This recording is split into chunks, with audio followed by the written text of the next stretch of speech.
At Great Wolf Lodge, there's adventure for the whole family. You and your pack can splash away in the indoor water park where it's always 84 degrees. There's a massive wave pool, a lazy river, and tons of water slides for your pack to enjoy together. And the fun doesn't stop there. Get ready to explore and play at adventure-packed attractions from Magi Quest, a live-action game that takes place throughout the lodge, to the Northern Lights Arcade. There's also a bunch of great dining options and complimentary daily events like nightly dance parties, all under one roof. And the best part? With 22 lodges across the country, you're always only a short drive away from adventure. So bring your pack together at a lodge near you. Book your stay today at greatwolf.com and strengthen the pack. Kids, listen to your mother. Mom! Welcome to Between Us Moms with Katie Crafts-Morg and Hallie Stevens-Drake. Hi, guys. A quick thing before we start today's episode. This podcast is just me and Katie. We edit, we book, we produce. So when you share the podcast or you share a clip or you join and talk in our Facebook group or follow us on Substack, it goes such a long way. It means more to us than you could ever know. And it just keeps this podcast going. We have no funding. There's no big podcast network behind us. It's literally just us. So if you love it here, share an episode, rate us, like our content so that we can keep this thing going.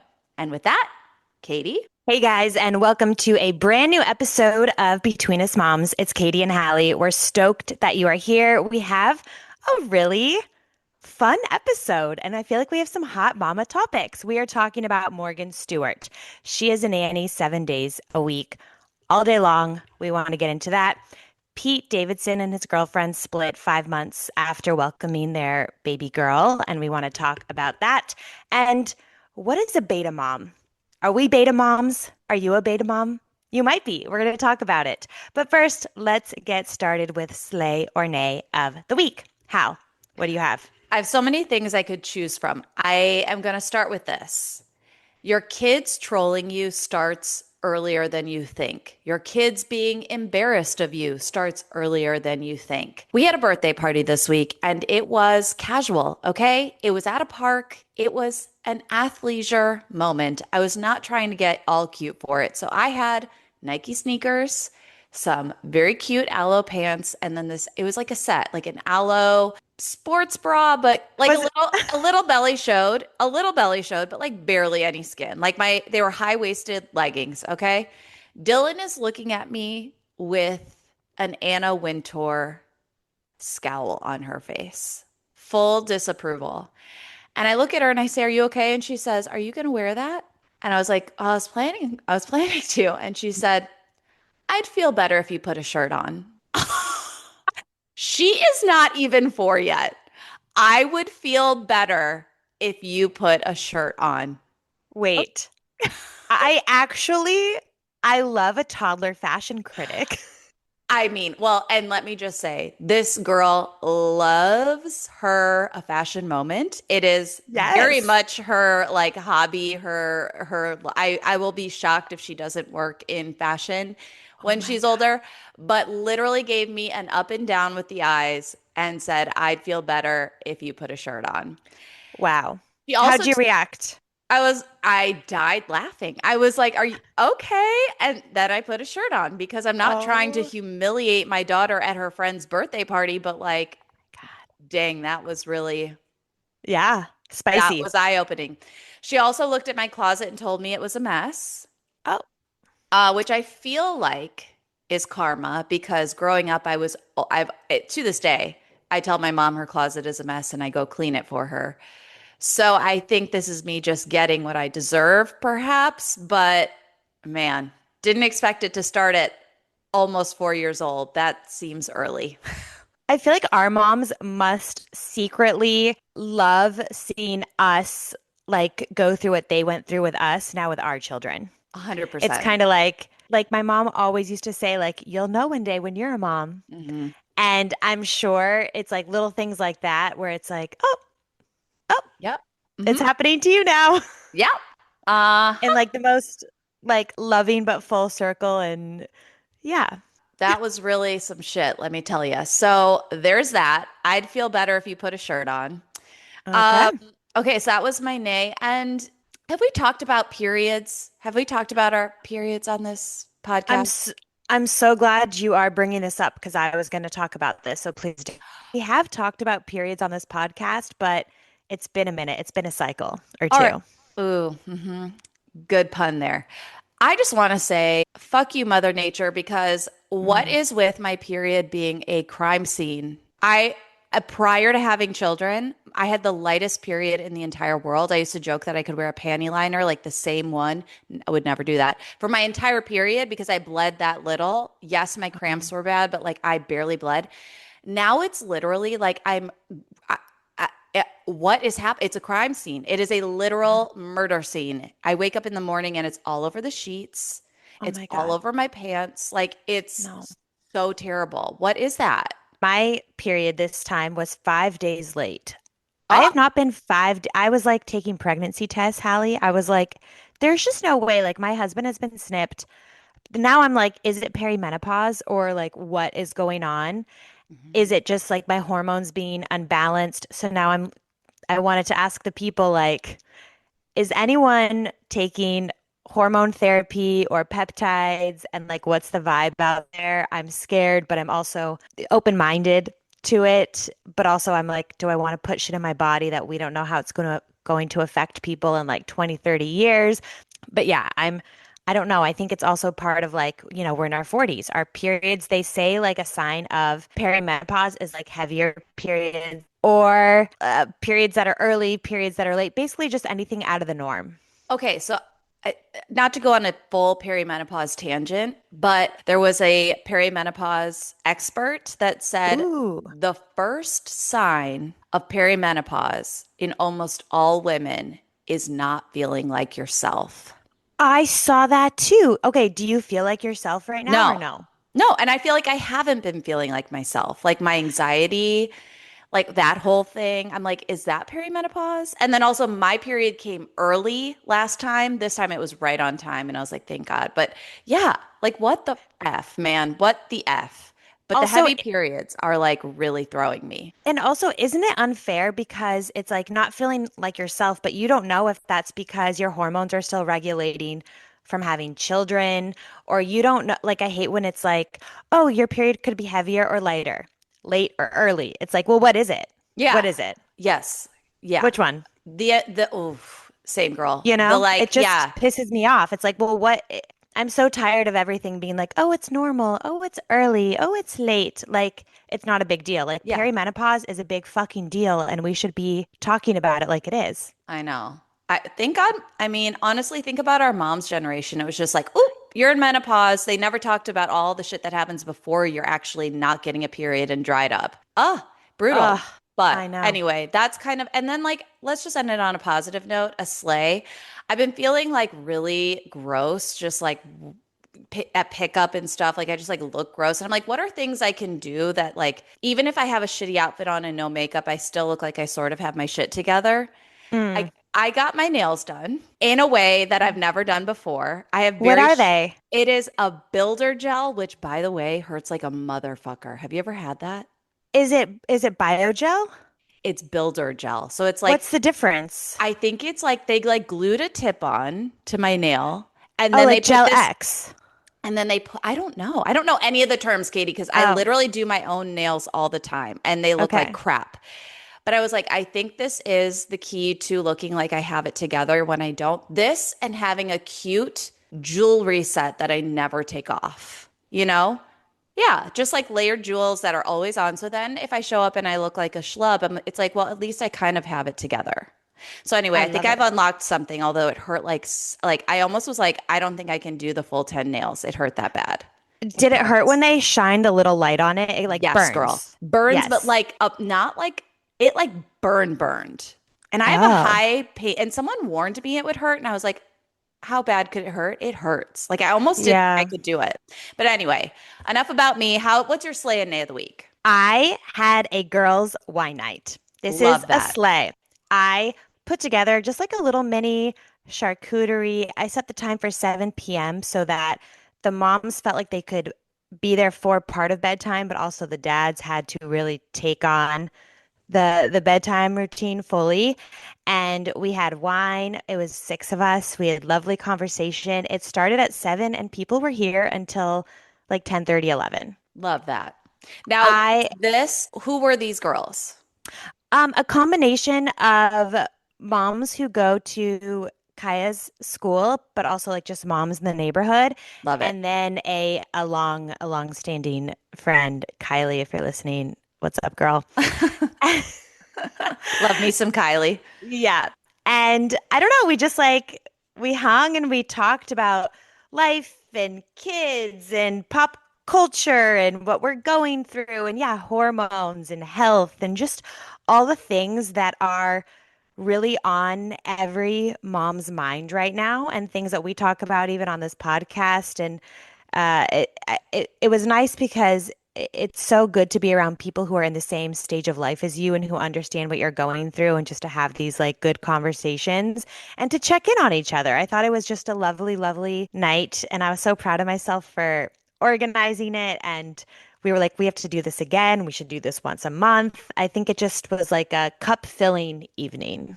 I'm really proud of you because you said this was kind of a goal of yours. And you said, like, I'm a social person and like I haven't tapped into that. You've said that before here. And I'm proud of you because it's so easy to say it after one hang, like, oh, I want to do that again. But like, this is follow through. This is follow through. We have like a little group chat going, and I don't know, it just Jason does this now every Thursday night. These dads of the wives that all came, essentially, they all play pickleball together every Thursday. So I feel like we've really tapped into like a social moment where he can have some boy time and I can have some girl time. And I don't know, I think we both like feel better about just life and getting to kind of blow off some steam and connect with other people. Like Jason and I spend so much time together. And it's just nice to each have like a couple hours where we're both like kind of really doing our own thing with other people. So highly recommend 10 out of 10. And I think that's all I have for this week. Oh my gosh. I know last week I talked about buying a house. Yeah. Oh, girl, it's a roller coaster because our house has not sold yet. Okay. But it's only Um, been, how long has I, it actually been on the market? it's been about 2 weeks since our offer was accepted, Mhm. and so we have another week. It was like a 17-day contingency. So we have another week, and we are just gonna hope and pray for the best. But the market is weird right now because interest rates are so high. The housing market, like who can afford a house in this market, really, truly? It is the interest rates are just so high, and there's so many more um, buyers than sellers, but the buyers don't want to buy right now because also we are like at war. Like there's just a lot of things happening in the world. So it's not really a good, delectable market, if you will. And I'm learning all of this stuff. And I'm sad because I don't want to lose this house, but that is the reality of what happens when you make a contingent offer. We had Kelty on the podcast who was like, I urge everyone to just get rich. Like, get rich. And now I understand that because it's nice, when you don't have a contingent offer, you don't have to worry about all of these things. And the last thing I'm going to say is because you inspired me about the nails. I did yellow nails this time. It's like the Ooh. trend right now. And Kaya said to me, I was like, do you like my nails or yellow? And she said, I like pink better. Anyways, we're, parallel lives over here, just Yeah. the spicy toddlers, the figuring out what to do to make us feel better. And also on the house note, I think it's all going to work out. But even if you don't get the house, it just means there's something better in Yeah. store. Or it's, man's rejection, God's protection. Something better is going to come up, or you're meant to stay in this house. It's all going to work out. But I do have a friend who wants to come check out your house for what it's worth. Oh, Yeah. oh, Yeah. okay. Yeah. So there's Well, that. they should call our realtor. Let's Let's get it let's going. make it happen. Let's go. Let's go. Uh, all right. So let's get into the headlines that made us text each other. Morgan Stewart appeared on a podcast, and this clip was going viral on TikTok. She said she has two nannies that cover 7 days a week. They start at 8 and they stay until 4 or 5. Sometimes she gives them Sundays off. If the kids have birthdays on the weekends, like she is the one or Jordan is the one that will take them. The times that they can be with the kids, they are. But ultimately, the comment section like really blew up because people are like, why do you need two nannies that cover 7 days a week and they start at 8 and they go until 4 or 5? She said on the weekends it does change sometimes, but I'm curious, what is your take on this? I say, do you, mama, whatever you've got to do to be the best mom. Sometimes that looks like being with your kids 100% of the time. Sometimes that looks like hiring two nannies 7 days a week and showing up big when you're there. I have no judgment on this. Honestly, I understand how easy it is to look at that and say privilege, or like, why even be a mom if you're not gonna, like, I understand like the outrage. I get it. But like, I also just think she seems like a great mom. And I think she does show up big when she's there. She also, I gotta say, I respect her being honest about it, because how many people are showing the highlight reel on Instagram and never revealing they have help, and making Right. other moms at home feel like shit because they're like, well, how do you look that good and juggle your job and be a public facing person and still look that great doing motherhood? Like, it just, I appreciate the honesty, the transparency. And also, I just think whatever you got to do, like, she can afford it. Great. I Yeah. can't, so I don't. I'm not mad at it. Right. So I don't know. What do you think? I totally agree. I think one of the things that I talked with a friend about recently was like the whole women's empowerment and like do what makes you the best mom you can be. And sometimes you need more help, and sometimes you don't need more help. And sometimes you like staying home all day long with your children. And some days you're like, I need a day to myself, or I need to go do an exercise class, or I need to go and drink some wine with a friend, whatever it is. And so I think it's nice that they can afford to have help as much as they do. And I think it's like, get help. I bet you their marriage is in peak placement right now Yeah. because they have so much help. Do you know what I mean? There's not like that resentment that kind of tends to build when one person is with the kids more or whatever it is, or one person's out working. And I agree. And I also want to add, if you get the right kind of help, it's more people loving your kids. yeah, You know what I mean? Like in LA, when I was working full time, we did have help, part-time help. And shout out to Mary. We love you, Mary. But Mary loved Dylan. mm, Loved her. And it was just one more she spoke Spanish with her. She took her on adventures, and it was just one more person in our tribe loving my daughter and rubbing off on her in a positive way. And that, like, I think choosing the right kind of help, if you can, if you're going to outsource, like, that is a beautiful thing, like, totally. they become part of your family. And I think that's really special. And what's bad about that? I don't know. Yeah. I don't think I've ever said on here. So I have a nanny part-time and she comes 14 hours a week. So it's not 7 days a week and it's not from 8 a.m. until 4 or 5. Again, no hate, but I am so appreciative of that time. And it's kind of like a reset for me before the weekend. And she does dinner time with them because Monday, Tuesday, and Wednesday, I do dinner time all by myself. Like Jason is not home from work. And so I do it all by myself. And I'm excited to have that little bit of a break. And I, again, I am so happy that we can afford that help. It's not full time by any means. It's not even really fully part time, but it is a sliver of happiness to me. I love that for you. I love that for you. So, All right. The next thing that had us talking and texting each other was Elsie Hewitt calling out Pete Davidson, saying that she feels like she's handling motherhood alone after their split. But Pete's side is kind of pushing hard on that narrative, saying that's not true. Little backstory, the two share a 5-month-old daughter, Scotty Rose. And what kicked off this whole thing was a TikTok that Elsie posted where she responded to people criticizing how tired and messy she looked. Those are actual literal quotes. How rude.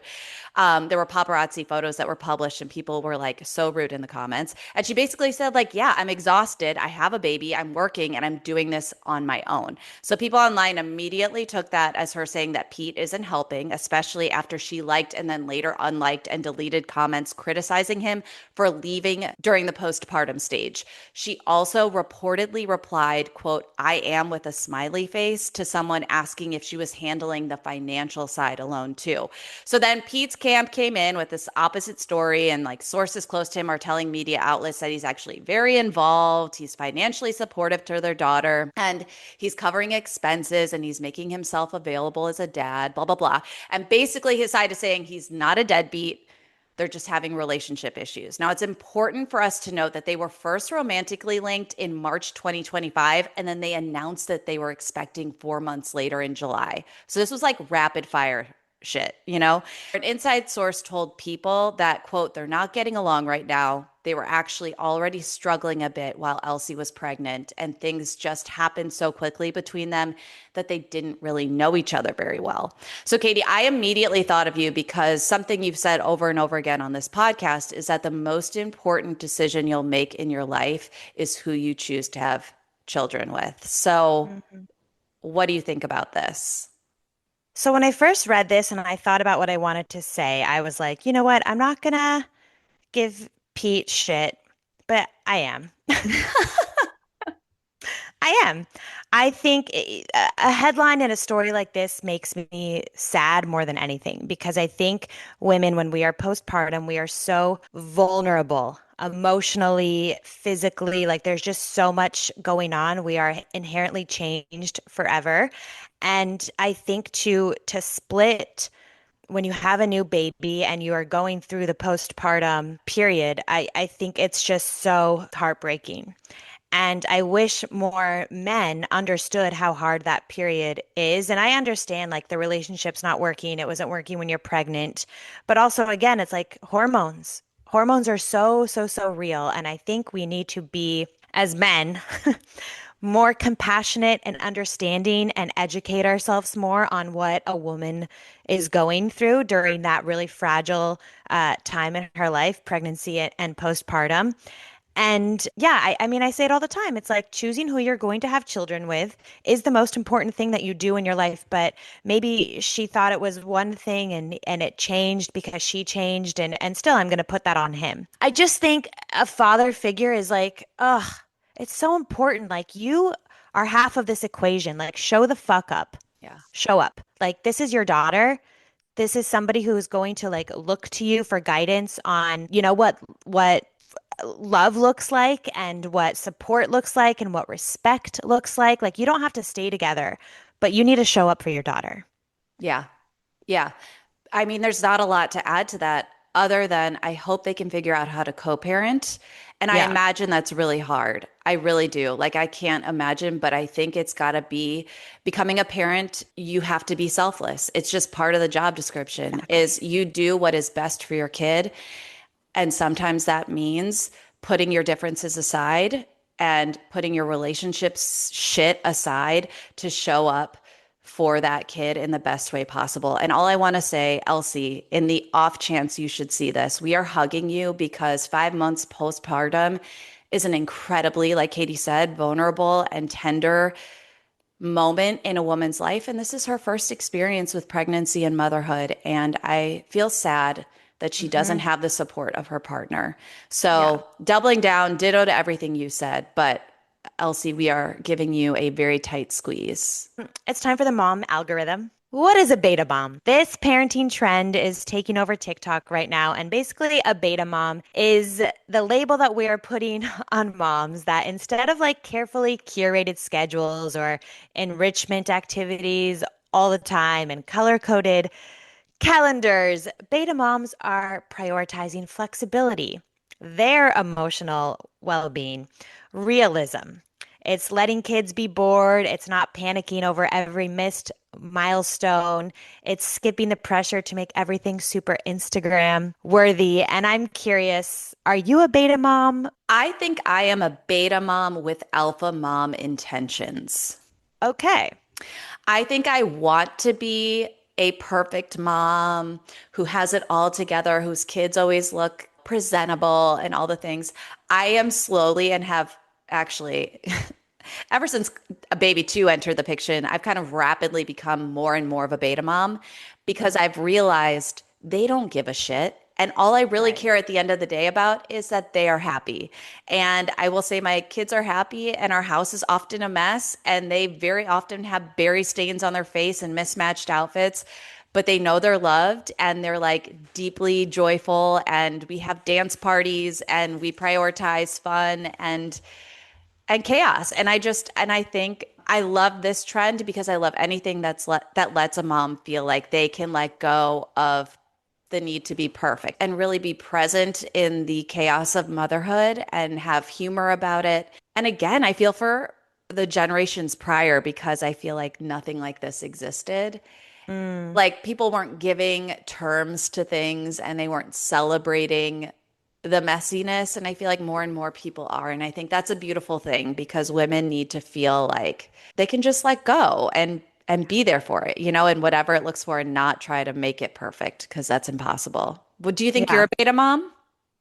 I think I skew more beta lately. I feel like, okay, at the end of the night, when your kids are in bed and you get in bed and you're like, ah, it's like that exhale moment. And Hmm. I feel like that really is what this is. It's kind of like letting yourself exhale more and not be so like, I'm holding my breath. Oh my God, everything has to be perfect. Everything has to, my kid's hair has to be done. She has to wear this. She has to eat that.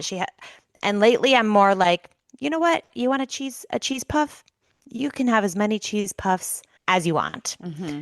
type thing. Last night for dinner, you know what we did? We got milkshakes and cheeseburgers. Love that.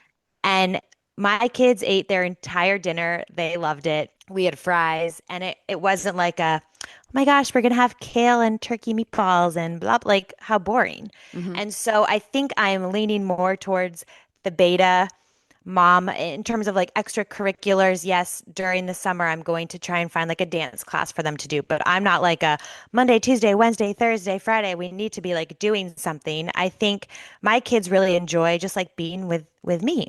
And Hmm. sometimes it's like me folding laundry or making dinner or tidying up the house, and I have to let them be bored. And I keep telling Emma does not like to be bored. Kaya can be bored and can find something to do. And I'm like, Emma, you got to figure it out, girl. And I think that's kind of like my vibe lately. I do think it's working. And so I remember a few weeks ago you told me that Dylan got her like report card, if you will, from her teacher. Hmm. Kaya got one. Oh, how'd it go? Hallie, there was not one bad thing on there. Oh, And I hate saying that too, because I'm like, oh my God, I don't want other moms to feel like bad. yeah. And so I even hesitated to like share it. But I think my parenting is working. I hope it's working. I hope that's why. But it was like she shares, she's creative, she likes to be outside, she's really good at the obstacle courses, she's really good at art.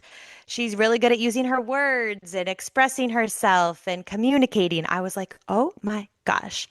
Then I also worry, like, the first thing was like, Kaya is a pleasure to have in class. And then I think about like the like pleasure to have in class students. Like I want her to be a little more feisty and spicy, like Emma's more spicy. Yeah. Um, but I'm like, you know what? I'm going to take this as a win. This is a win. Yes. This is a beta mom win. We are Yes. not constantly doing stuff. I let her figure things out, but we rock and talk at night. That's our new thing. Hmm. I rock her in the chair and we talk about our day. And that's, I think, been something that she really looks forward to. And that's not like a big ordeal. Like anyone can rock and talk with their kids. I don't know. I'm feeling like, yeah, I'm a beta mom. I probably do try to be a little alpha, but I'm skewing more towards beta lately. I like Yeah. that. It's the God, take the pressure off because the color coding and all that. I mean, like, let it go. I mean, I will say I did color code my calendar this morning. Well, good for you. Mine does it for me. So Oh, I see, got to get I that like, hearth yeah, I or do need to get skylight. that. Yeah. I'm like still from the 70s writing it out with markers. Whatever But helps you do it, it you know? makes me happy. It makes me happy. Oh, well, whatever. That's exactly right. Whatever makes you happy, hey, listen, that's the takeaway. That's the clip. Of Mamas this episode. do what makes you happy. You know what I mean? Yeah. I love Yeah. it. Do Well, what lets girls, you exhale at night. that's right. Ladies, thank you so much for being here. Thank you for listening. We are so grateful for this community that we're building. We are small but mighty. If you have a friend who you think would enjoy this podcast, please share. Please repost our clips if it resonates. Respond in the comments. We want to talk with you. Lately, we've been getting a whole bunch of DMs from people who say they're finding us organically, and I can't tell you how much that means to us. So shout out to you guys. You're doing it. Motherhood is a sisterhood, and don't forget it. Toodles. Thanks for hanging out with us on Between Us Moms. Don't forget to follow us for more mom content and good conversations on all the socials. We're also on Substack and have a newsletter filled with tips, tea, meal ideas, and mom stuff you won't want to miss. And we've got a secret Facebook group to connect and talk even more. Go find us.